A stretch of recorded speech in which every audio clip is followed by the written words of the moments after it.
I'm Billy S, welcome back to the channel. Today we're counting down the top 12 areas of Dark Souls 3. For areas 23 through 13, check out my previous video by clicking the card in the top right corner or clicking the first link in the description. No faffing about, my top 12 Dark Souls 3 areas ranked. And be sure to leave your thoughts in the comments below. This is going to be controversial, I know it is. If I were ranking these areas purely on a lore basis, the Ringed City would be in contention for my number 1 spot.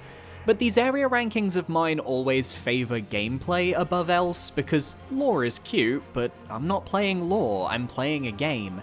And the Ringed City for me has always been a very mixed experience, and that hasn't changed with my most recent playthrough. From the moment you enter and most likely get pelted by an army of ghost archers, the tone is set. This final area in the Dark Souls trilogy will test you like never before.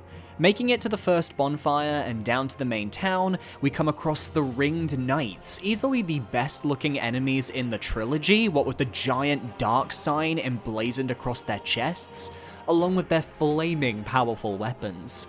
They also happen to be the only enemies I really like in the Ringed City, as aside from them we have hollow clerics whose ability to withstand and heal damage made them feel like irritating turtles, as well as cursed hollows that serve no real purpose other than to make you have a heart attack when you see the curse bar pop into view.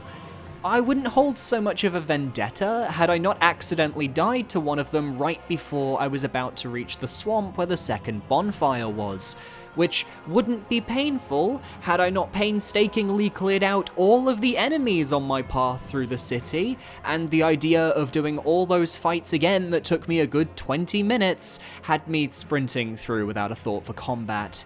This is because once you reach the main street, you are spammed with far too many Herald Legion Knights coming up the stairways for me to know how to handle, even knowing their weakness to plunging attacks. That truly is the stairway to hell, and it's a shame because everything prior to that felt perfectly fair and balanced. That's my problem with the Ringed City. Difficulty is equated to throwing too many enemies at the player, to where it's better to just run past them and pick your battles. It comes so close to a perfect balance, but then ever so slightly overshoots it each time. We've seen in Elden Ring with Leyndell that you can make a large-scale city area and have an appropriate amount of enemies to fight, so it's clear they still had room to grow back then. The swamp, thankfully, isn't poisoned, and I like the small puzzle to finish Lap's questline, where you need to transform into a humanity in the swamp to open a path to the Purging Monument. We also get a rematch with one of my favourite bosses in Soulsborne, the Dragon Slayer armor. I don't understand why it's here, but you can finally get it as an armor set, so who cares? It's a shame they barely use the swamp as a part of progressing the level though. It feels like they ran out of time developing the DLC, and it's the one area that stands out as very empty and barren, not worth exploring beyond what I just mentioned. But luckily, the final portion of the Ringed City shines tremendously. From the dodging and ducking of Medea's fireballs, to the confusing yet fun maze-like navigation of the Shared Grave, where you also end Lap's questline. I won't spoil it here for anyone who hasn't played the DLC yet, but it's pretty cool. Then there's the battle atop the bridge with Medea to knock him into the depths. It's solid and great fun. You can even get the Chloranthy Ring +3, which is just mwah, chef's kiss. Culminating in the final normal enemy of the Dark Souls trilogy, a Ringed Knight dual-wielding paired greatswords. The most intimidating sight you will ever see. It's so anime. The Ringed City is a fantastic end to the trilogy, and I know it's an area absolutely beloved by the fanbase. But my experiences have shaped it into an area I'd rather just run through as opposed to taking my time and killing every enemy, because it's just so easy to die and lose so much progress that everything feels meaningless.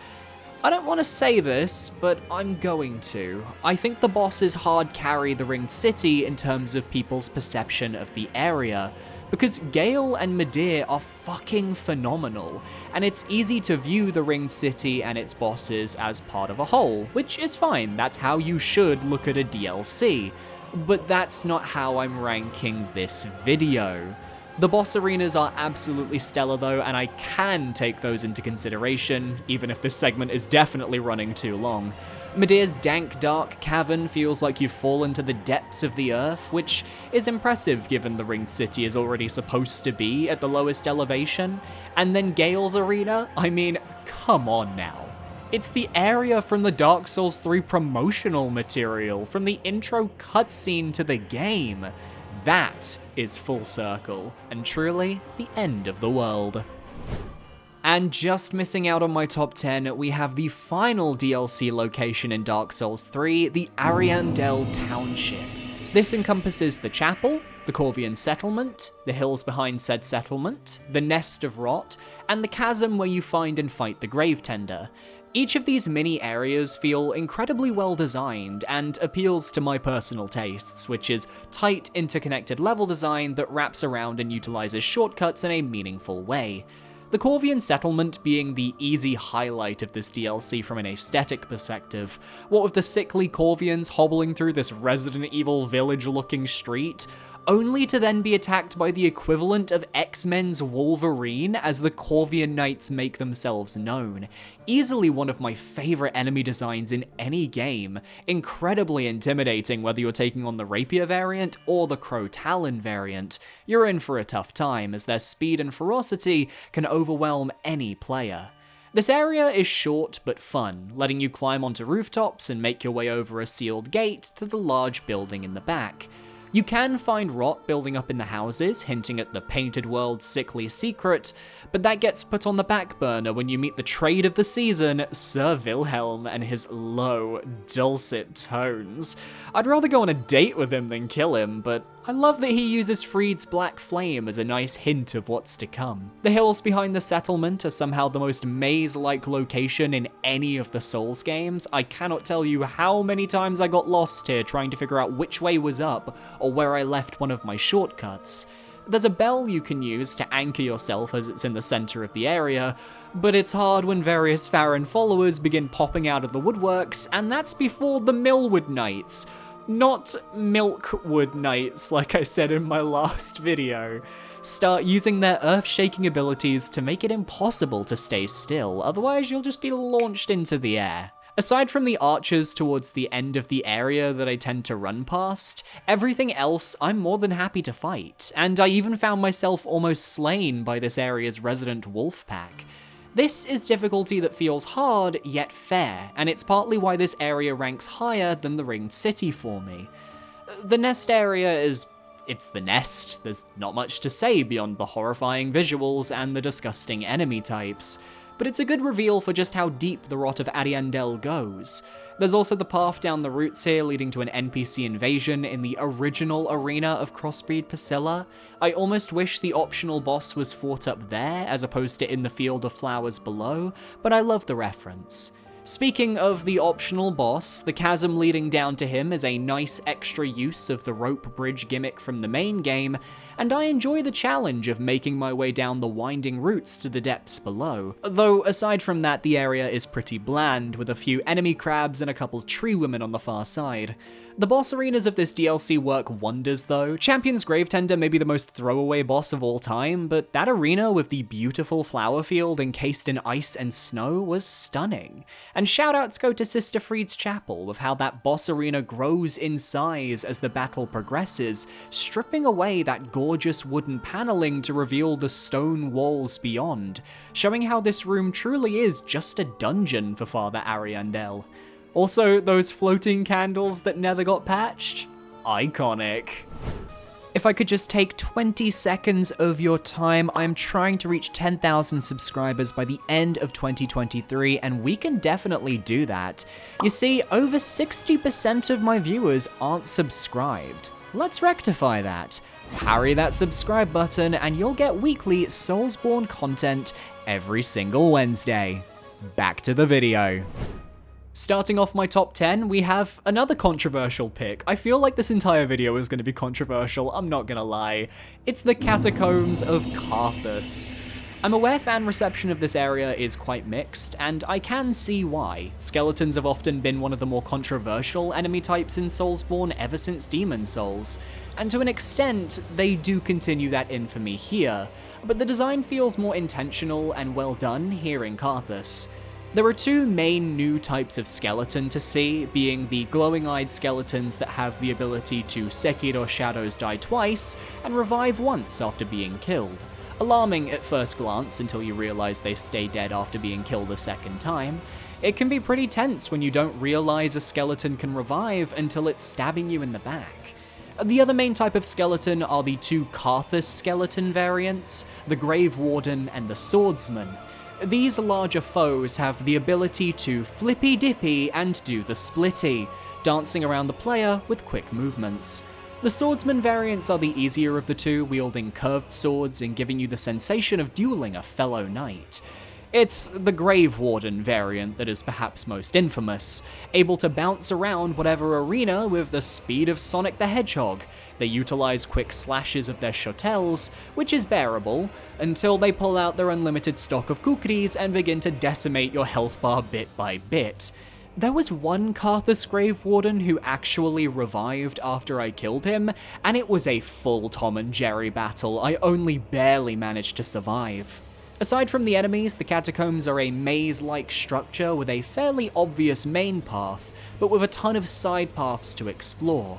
You can find Anri hanging around in various spots, there's treasures to be discovered, and a whole host of traps to avoid, from classic arrows to pots that explode with dark homing magic. Most infamously though, the skeleton balls that patrol various sections of the level. They can be stopped by killing the necromancer skeleton that's animating them, and this will get you an undead bone shard for the first one. I'm also a fan of the main bonfire of the catacombs being visible early on, but forcing the player to work their way around to it. You know I love a good bonfire tease. The catacombs just feel fun to explore for me, with the only downside of the area being the tunnel with the slimes and bone wheel skeletons. But even then, you don't have to go down there for the main path. All of this capped off with the iconic rope bridge where you'll be chased by dozens of skeletons looking to get a piece of that body.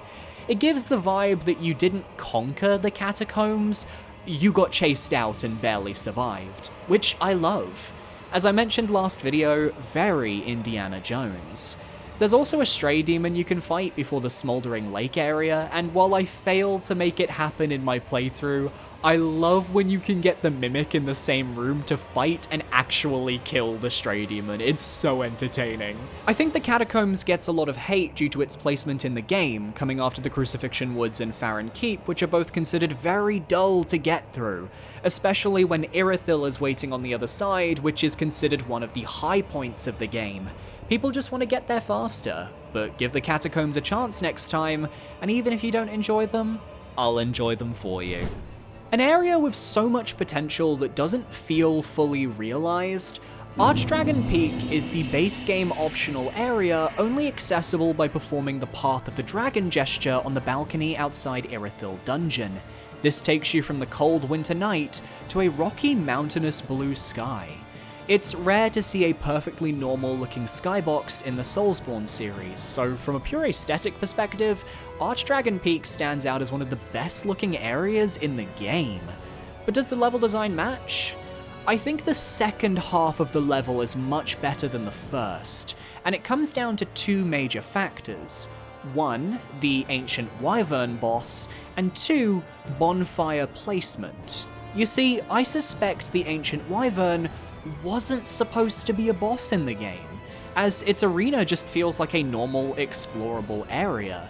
It's fun to look around, there are hidden nooks and crannies containing items on the lower levels, and it leads up to the main temple of the peak. But due to the boss, the pacing of Archdragon Peak takes a very odd hit. You see, when you beat the boss, you walk to the temple above and are then given a bonfire. Yet when you then leave that room and enter the temple area, you almost immediately find an elevator that leads downwards towards the first bonfire of Archdragon Peak.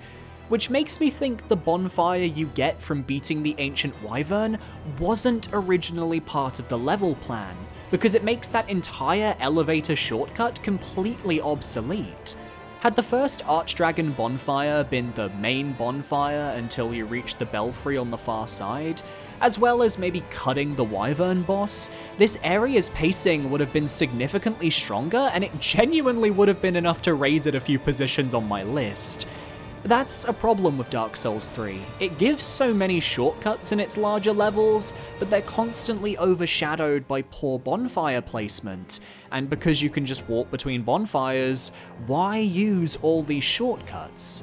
The second half of Archdragon Peak is a lot of fun, making the way across the side of the temple, taking on manservants before tackling a giant dragon and a few rock lizards along the way.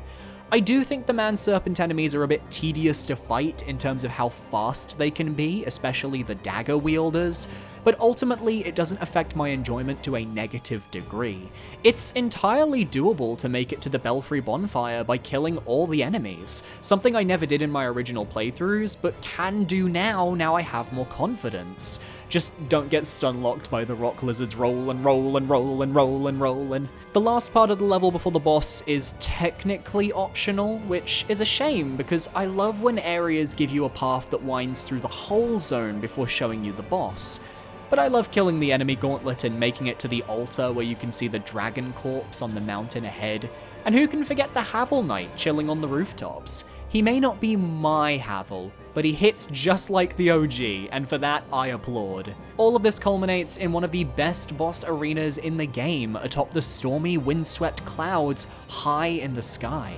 I'm also biased for this area because you can get the Dragon Slayer armor here, and as a certified Ornstein fan account, I must stan. Archdragon Peak recovers from a rocky start to deliver a fun level with a consistent level of challenge, and remains one of the most memorable areas of the game. Hidden away behind the consumed King's Garden, in the depths of Lothric Castle, lies an illusory wall, and behind it, a small drop leading to... the Cemetery of Ash? Nay, the Untended Graves. It's safe to assume this is Dark Souls 3's equivalent to Ash Lake, being a hidden area that has a ton of lore significance and is striking to the player. But unlike Ash Lake in Dark Souls 1, the Untended Graves are directly connected to our own adventure, as it's a darkened version of the start of our journey and our hub.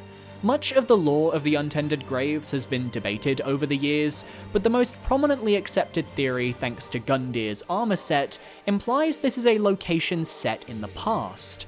After all, Dark Souls 3 very liberally plays with the idea of time being fluid in a way that past games only dabbled in. Why do we wait until the end of the world to go to the kiln at the end of the game? How do we travel from our time to the Dreagheap for the Ringed City DLC? It's fascinating stuff. The Untended Grave shares the same layout as the tutorial, but places tougher enemies for you to fight, which makes the area feel fresh. The Corvians around the coffin we started the game from, the Grave Wardens roaming the cobbles, the 2 giant crystal lizards, which makes for a fun evolution to the challenge from the Cemetery of Ash. I would have liked it if we got 3.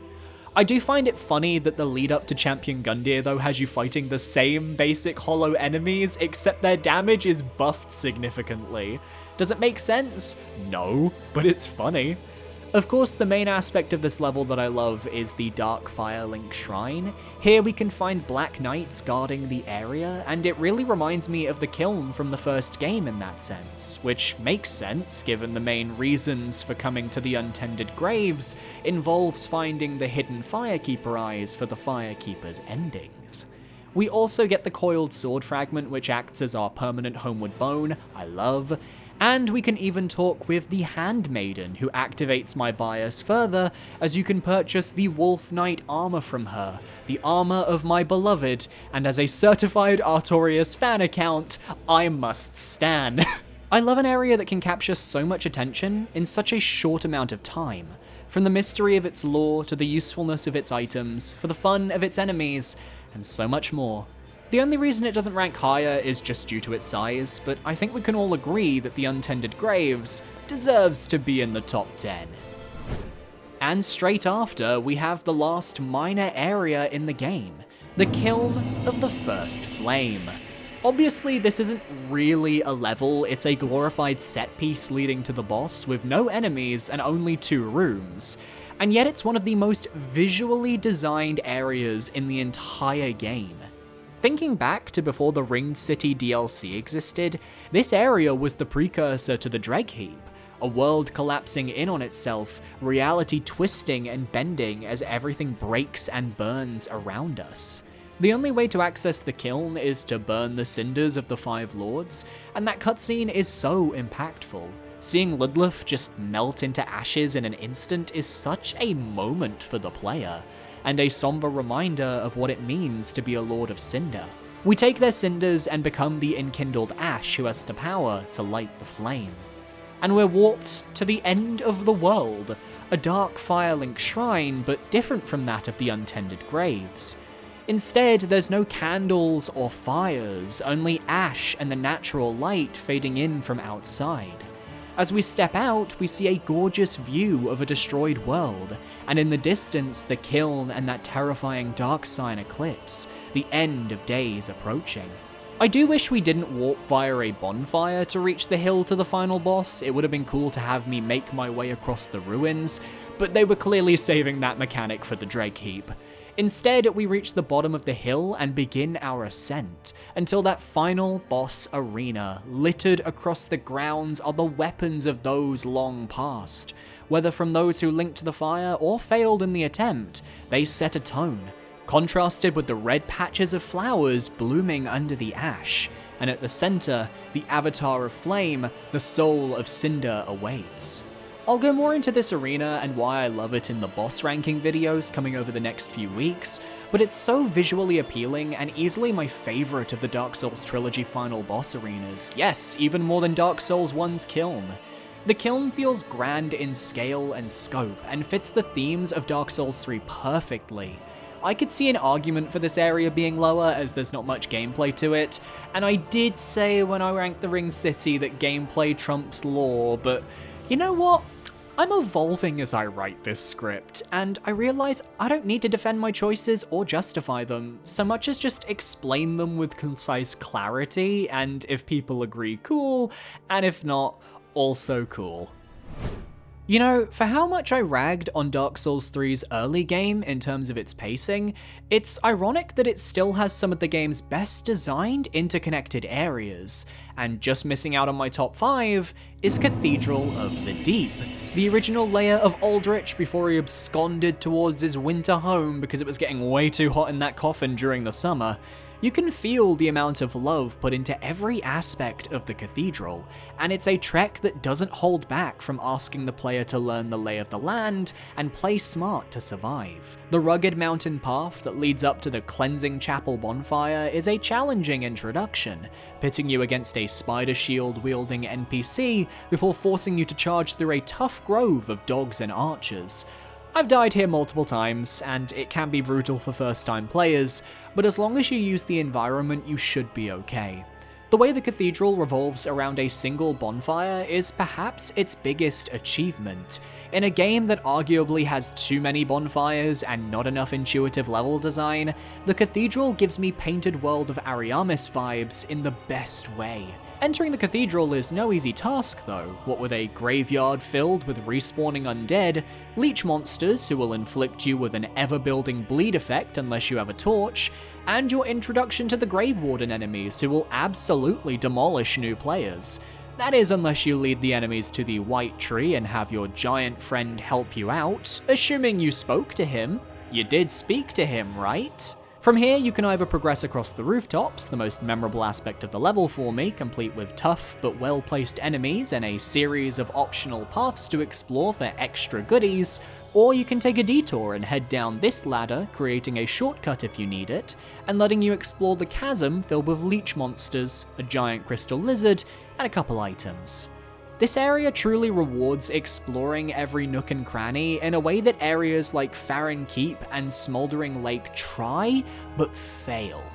Entering the cathedral and being greeted by a towering giant is certainly a moment, and getting that first shortcut back to the main bonfire is a near universal feeling of joy, though the inside of the cathedral fails to live up to the hype of the outside for me. The side rooms, such as the one with the mimic or the one with the deep accursed, are fun, but the main hall filled with sludge that inhibits movement makes the level slow to a crawl, especially the sludge with the giant leading towards the boss fog. Who wants to roll around grabbing the drang armor? Not me, sadly. You can also unlock another shortcut nearby, which also gives you access to the highest rooftops and rafters of the cathedral, leading to the Rosaria's Fingers Covenant. And while I did events out of order in my playthrough, so I didn't get this, you can find Patches here dressed as Siegward. The only segment of the level I tend to just run past is the clergy doing their communion right before the boss fog. They're threatening, and I don't like how easy it is for them to swarm you. But when the only real downsides to the cathedral for me are a slightly tough ending segment, and a few moments with the sludge and traps, I'm clearly nitpicking for things to complain about. You can spend hours exploring every inch of this place, and that is so important to a well-designed explorable area. But if you're looking for a quick boss run to the Deacons, you do probably dread coming here, and that's totally fair. But in that case, I don't know if area rankings are for you. It's the top 5, and starting us off we have the Undead Settlement, another example of an incredibly interconnected level that provides a ton of different paths to explore, enemies to fight, and even a hidden covenant in the Mound Makers that most players won't find. I always feel like I find something new each time I do a run here. Now, I do recall years ago that the Undead Settlement wasn't a highly regarded area in the community, and I can see the complaints. It's a lengthy area that takes a while to run through if you're just looking to progress the game, with a rather subpar boss fight that's practically mandatory if you want to use boss weapons. But taking the boss out of the equation, as I've had to do throughout these rankings, I think the Undead Settlement stands proud. The best comparison I can make is Hemwick Charnel Lane in Bloodborne in terms of the aesthetic, but with a lot more freedom on where you can explore and how you can progress. Do you go left from the main central square pyre and take the path down towards the cemetery, braving the arrows of the giant on the way to the area boss? Or instead go right and either head through the stables or up over the rooftops where a series of thralls await to snipe you? This is perhaps the hardest part of the level I struggle with because the thralls are incredibly hard to hit at the best of times, and combining a ton of them with an area that you have to run through to get some cover from their darts, it can be very frantic. If you're headed left at the pyre, I really enjoy the street leading down to the bonfire before the cemetery. There are houses you can explore, some containing great loot, like the Warrior of Sunlight Covenant item, and the enemy placement here is honestly, exquisite.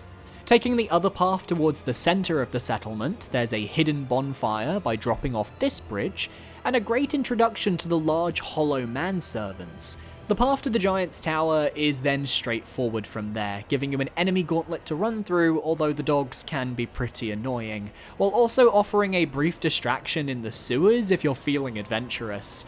This also works as a shortcut to the cemetery and the other bonfire, but more importantly acts as an entryway to the path leading to Arena of Karim, once you have the key from the Firelink Shrine handmaid you can get by giving her the Mortician's Ashes from the cemetery. That was a long sentence, but good stuff. Siegward's introduction and subsequent quest with the Stray Demon was absolutely hilarious. Perfect character writing, that elevator is iconic. This, followed by the houses filled with caged hollows and evangelists, is perhaps the most memorable part of the settlement for me, especially since it ends with my good baby the Chloranthy Ring, one of my cherished children, because that stamina regen is so good. And to top it all off, you have an Outrider Knight guarding the rest of the game, one of my favorite enemy designs who happens to drop one of the most reliable weapons in the game for new players, the Irithyll Straightsword. That got me through my first playthrough, and while it may be a bit basic, it gets the job done. The Undead Settlement doesn't rank higher though, because for as interconnected as it technically is, each segment feels a little too spaced out from each other in a way that leaves more potential for improvement. The rest of the areas on my list have a lot of space too, but I feel like they utilize it more effectively. And rounding out my trilogy of early game impressive areas, just missing out on the top 3, it's the High Wall of Lothric. The true opening area of the game that set the standard for Dark Souls 3 moving forwards. From the moment you open the door leading to the first bonfire and you're greeted with the sprawling city of Lothric, you know you're in for a treat. On my first playthrough, it felt like the high wall went on for miles, and as I descended into the city, I'd be combing through buildings, making my way across rooftops, and progressing deeper into the stone jungle. Little did I realize that the actual playable area for the High Wall of Lothric is surprisingly compact. You can see the cathedral where you fight the Dancer of the Boreal Valley from the first bonfire, and Vort's Gatehouse is also just below. I've always had a fascination with level layouts and how different rooms fit together like a jigsaw, and the High Wall is one of the most impressive for its usage of space and content. It's like a diorama. Exploring the upper walls, if you go left or right, is fun. Either you end up fighting a few regular enemies and then a pus of man you can farm for a Titanite shard, or you can go left, head along the wall, explore some dragon corpses, darkened rooms, and if you're fast enough, escape the flames of an actual living wyvern. I always love rushing for the Mimic in this room, as it's one of those early game enemies that feels great to beat, even if I never use the weapon it drops. Of course, the difficulty ramps up significantly with the introduction of Lothric Knights. Dark Souls 1 and Dark Souls 2, my parry timings are through the roof. But for the life of me, I can't react fast enough to parry in Dark Souls 3, and it makes my battles against the various knights a true test of endurance. They hit hard, have the stamina of an Olympic athlete, and are extremely aggressive. I've had my fair share of cowardly escapes to the bonfire on the roof above, only to be chased and killed by the knights because the bonfire won't activate until all the enemies are dead. Heading down, the rooftop contains another pus of man enemy, a crystal lizard, before descending to either a shooting gallery of archers or an indoor area containing my arch nemesis, the Lothric Shield Spear Knights. These guys can absolutely, as the British would say, jog on. I will never understand how to counter them correctly, and they always ruin my day. But if you want to explore every nook and cranny of the High Wall, the knight must fall, and then you're challenged with a room filled with hard-hitting enemies and doggos that I always find myself overwhelmed by. It can suck to die here because the walk back is quite long. I'd also be remiss if I didn't mention the Winged Knight in the courtyard, surrounded by the corpses of dozens of Lothric Knights. Fighting him on his own is extremely fun with a crazy moveset that punishes hesitation. Fighting him when another enemy is also trying to kill you, not so much. This leads to a great shortcut back to the start of the level with the elevator to the first bonfire, as well as the walkway of Lothric Knights that I will 9 times out of 10 just skip through. If I'm feeling fruity, I'll fight them, and they're a great set of enemies to train against once you have Vort's bonfire, but outside of that I'd rather take my chances elsewhere. This area may not be as sprawling as the Undead Settlement, or as gigantic as the Cathedral, but it doesn't need to be. It's the perfect size for a first area, and uses the verticality of its level design in a limited space to fit as much into the level as possible, and it truly deserves the love I'm giving it. I especially love when you defeat Vort and the gates open and you just get the view of the rest of the world. You can see Anor Londo peeking over the fog. You can see the Undead Settlement in the distance, Archdragon Peak on the mountains far away, Cathedral of the Deep looming over, Faring Keep down below. It's fantastic. But my top 3, I love even more. You know what I love about replaying the Soulsborne games? My opinions change with each playthrough, and my biggest opinion shift this time around was about the Grand Archives. Would you believe that in my original playthrough of the game, I wasn't a fan of this area? The enemies can be overwhelming, especially the thralls, and I had the mentality of just trying to rush through so I could reach the Twin Princes. But as of my last playthrough, and now my current playthrough for footage, my respect for the design of this area and its enemies has skyrocketed. After all, it takes a concept like the Duke's Archives from Dark Souls 1, as well as elements of the Research Hall from Bloodborne, and mashes them together to create an area that takes the best of both, making something fresh and new. This is another area that revolves around a singular bonfire, with various shortcuts throughout the level that tie back to the ground floor, from moving bookcases to kicking down ladders, and eventually an elevator that takes you directly to the bonfire. It's incredibly well designed, with the shortcuts spaced far enough apart that the difficulty remains constant. The main enemies encounters are scholars and thralls on the inside, with the occasional Lothric knights and an outrider knight to spice things up.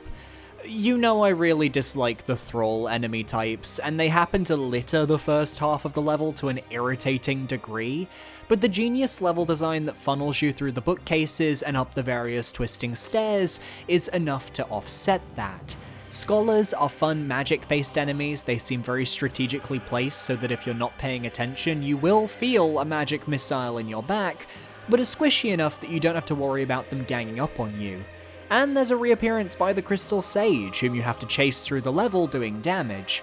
Normally, he'll flee twice and you kill him at his third spawn, but I was out damaging him this playthrough and killed him at his second.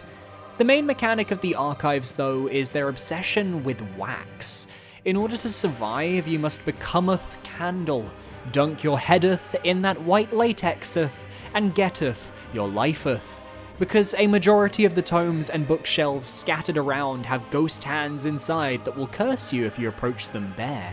But have a candle on your head and you'll be golden. The wax only lasts for a specific duration, so you have to top it up like phone credit until you reach the outside portion of the level, which is where the game chucks a few gargoyles at you as you travel across the rooftop, and things open up here as there are a few secret side paths and drops to discover. But no matter the route, you will always end up on the top level of the archives, which is fantastic level design.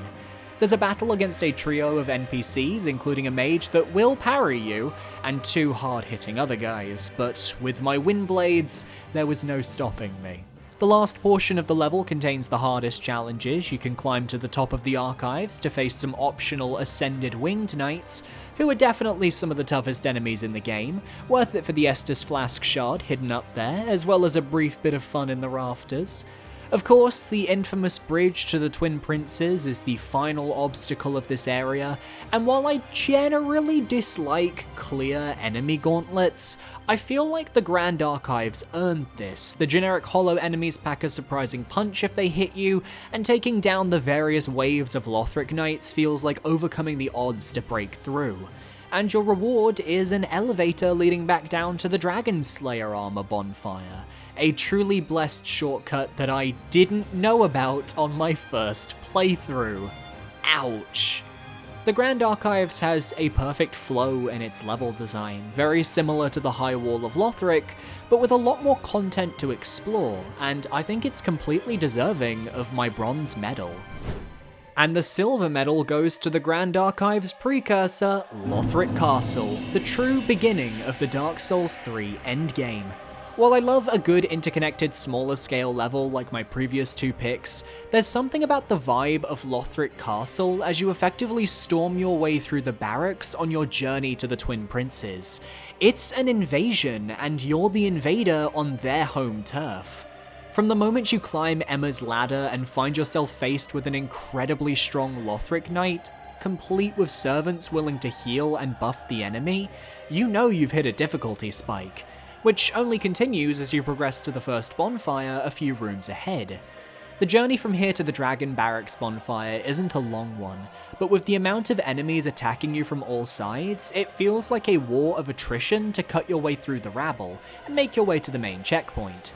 Special mention goes to the guy chucking Lloyd's talismans that stops you from healing mid-fight.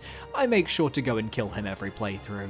There's also the Winged Knight in the small indoor room, and if you kill him, you can access an illusory wall leading to their armor set, which is a nice mini prize. And after the opening ascent, the true level begins at your next bonfire. The main gimmick are two undead dragons that guard the main gate to the upper castle. You have to find your way around their sides using paths beneath the main bridge, sneak around behind them into the gatehouses, and attack their weak points marked by pus. The good news is that you only need to kill the first dragon to stop the pair of them from attacking, but you can kill the second later in the level for some optional items, so it's worth doing. Getting around there though is tough, as more Lloyd's Talisman throwers and a few tough generic enemies bar your path.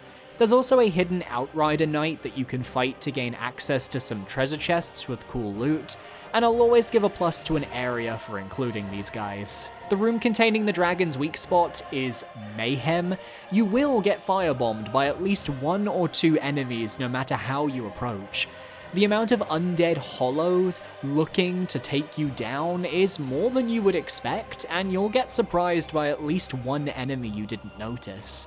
After killing the dragon, it's nice to actually explore this room and the outside free of the fear of dragon's breath, and provides a nice moment of calm before you enter the main room of the castle, open the gate from the inside, and progress on.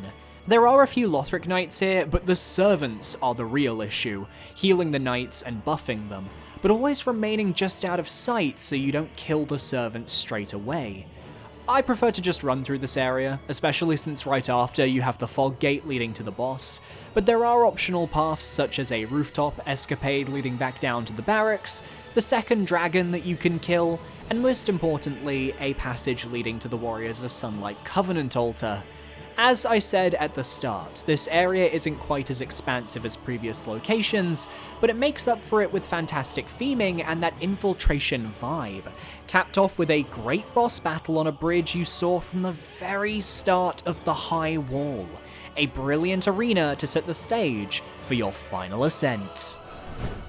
And yet the most memorable area for me from Dark Souls 3 has to go to Irithyll of the Boreal Valley, taking the gold medal for today. And can you blame me when the area has such an impactful reveal as you leave the dreary dark catacombs, and are greeted by this fluorescent blue borealis hanging over this ancient beautiful city? It's one of the rare moments of colour in the game, and comes after so many dreary areas aesthetically that it hits at the perfect time. But of course, aesthetics are fun. What about the level design? The enemies? The exploration? I'll start by saying I understand if people don't like Irithyll. It's a difficulty spike from what came before, and I recall on my first playthrough this area frustrated me, as I wasn't very skilled at the game and I kept getting one-shot by Pontiff Knights. But as with everything, experience is key, and nowadays I can breeze through Irithyll while still enjoying myself.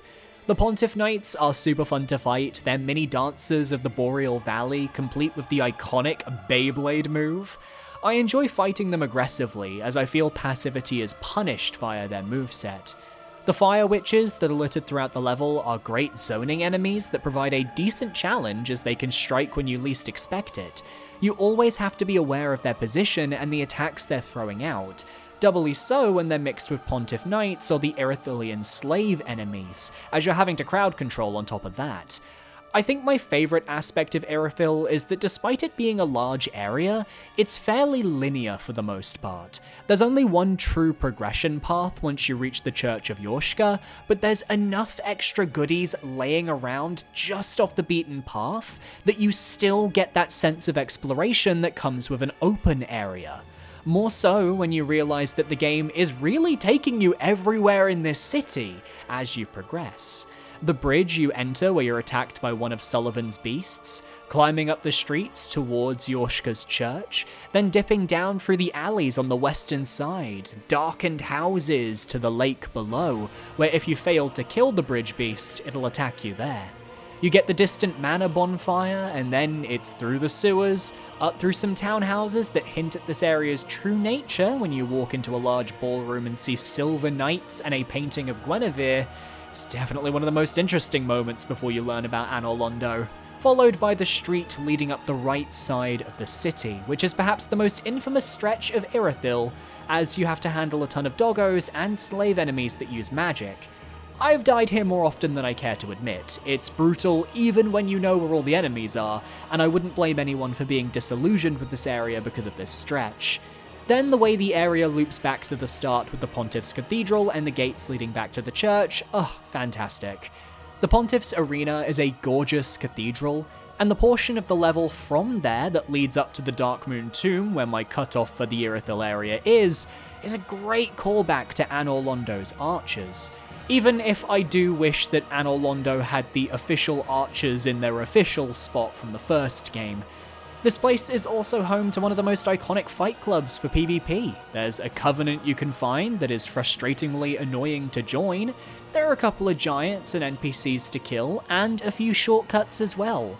I just think Irithyll is neat. I've always personally been drawn to linear-ish areas with a very defined aesthetic and enemies, and Irithyll just has so much personality in a game where it doesn't feel like the areas have much to say.